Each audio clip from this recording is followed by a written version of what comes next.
Banks are collapsing all over the place. What is causing this, and should you be worried? Here are the facts. Recently, several pretty big banks with hundreds of billions of dollars of other people's money have come awfully close to going bust, and it's triggering widespread panic within our financial sector.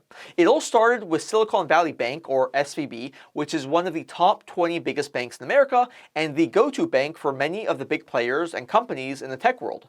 Many people began withdrawing their money from SVB after they found out that the bank sold a large amount of the government bonds that it owned for a loss of nearly $2 billion.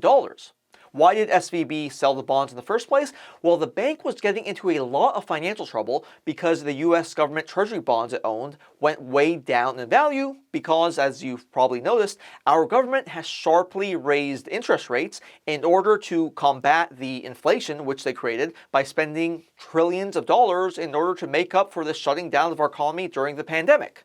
Make sense?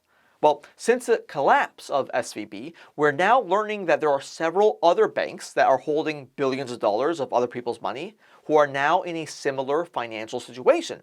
And this is causing a lot of people to be worried about their money and whether or not it's safe in their checking accounts. But is this fear rational? Are we about to head down a really dangerous path? Or are these banking collapses just minor bumps on the road? We'll probably learn the answer to these questions in a few months. But one thing is for sure, all of us who are warning that you can't just shut down the world economy to fight a virus and expect that there won't be any unforeseen consequences like widespread bankruptcies, record inflation, and now banking collapses, well, we turned out to be right.